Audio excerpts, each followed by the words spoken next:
여러분 안녕하십니까? 전세 사기 관련해 KBS가 단독 취재한 내용으로 오늘 9시 뉴스 시작하겠습니다. 부주의해서 잘못 배워서 당한 게 아닙니다. 이 피해자의 말처럼 실거래가와 근저당까지 모두 확인했지만 속수무책으로 당했다는 호소가 줄을 잇습니다. 9시 뉴스에서는 지난달부터 전국의 악성 임대 사업자들을 추리고 분석해서 앞으로 피해 규모가 크게 불어날 거라고 여러 차례 예측해 전해드렸습니다. 경찰이 KBS 탐사보도부의 자료를 제공받아 추가로 분석했는데 당장 서너 달 뒤 올해 7, 8월까지 9천 세대 넘는 세입자가 전세 사기를 당할 거란 예상을 내놨습니다. 첫 소식 이슬기 기자입니다. KBS는 악성 임대인, 이른바 빌라왕 176명의 명단을 최초 보도한 뒤 이 자료를 경찰에 제공했습니다. 신속한 전세 사기 수사를 위해서입니다.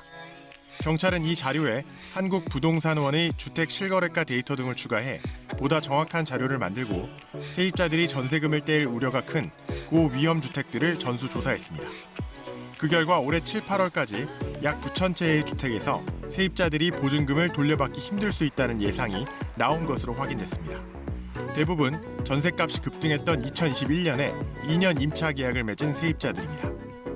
주택도시보증공사가 평균 전세 사기 금액을 1억 원 정도로 보는 걸 감안하면 피해액은 9천억 원으로 추산됩니다. 경찰이 분석한 고위험 주택들은 95%가 서울 등 수도권에 집중된 것으로 조사됐습니다. 지금까지 전세 사기 피해 신고가 많이 접수된 곳은 서울 강서구와 인천, 경기도 화성시 등입니다. 하지만 이외에도 데이터상으로는 서울 구로와 양천, 금천, 관악과 영등포 등에서도 많은 피해자가 나올 가능성이 있습니다. KBS가 경찰에 제공한 이른바 빌라왕 176명 가운데 실제 경찰의 피의자로 입건돼 수사를 받고 있는 사람은 70명이 넘는 것으로 확인됐습니다.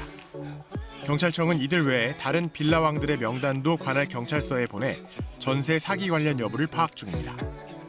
경찰은 피해가 예상보다 훨씬 커질 수 있다는 판단에 따라 전세 사기 집중 수사 기간을 올해 7월까지 연장했습니다. KBS 뉴스 이슬기입니다. 몇 년 전부터 문제가 된 이른바 깡통 전세는 집값이 전세값만큼 떨어지거나 아예 더 낮아져서 집을 팔아도 전세금을 못 돌려주는 상황을 말합니다. 전세 사기는 이 깡통 전세와 비슷하지만 고의적이라는 게 가장 큰 차이입니다. 계약할 때 의도적으로 세입자를 속이려 했고 또 가짜 임대인을 세웠거나 공인중개사, 브로커 등이 조직적으로 공모했다면 사기입니다.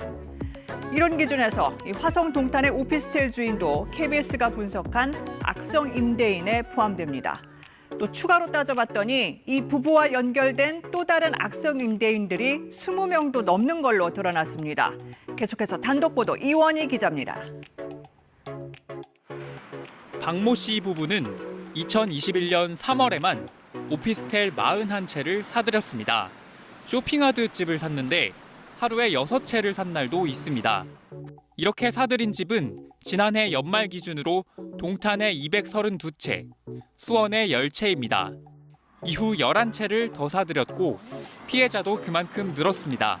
오늘 6월부터 세금 미납 예상해서 전달했습니다. 죄송할 따름입니다. 이렇게 하고 전화해도 안 하고. KBS와 연세대 사회학과 연구팀이 추린 악성 임대인 176명 명단에는 동탄 오피스텔 250여 채를 가졌던 박모 씨 부부도 포함되어 있습니다.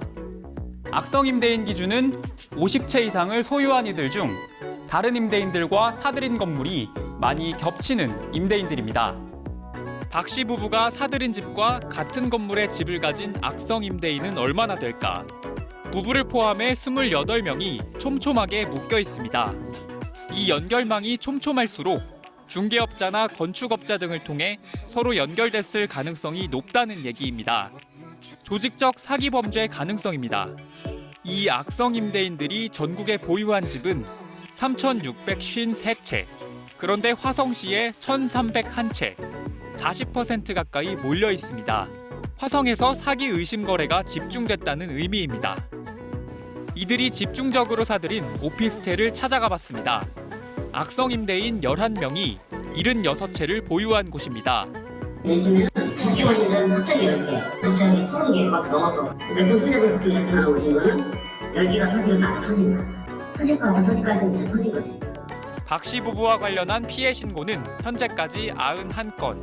국토부의 자금 흐름 분석 결과 반복적인 무자본 갭 투자로 드러났고 중개업자에게 법정 이율보다 높은 수수료를 준 사실도 확인됐습니다.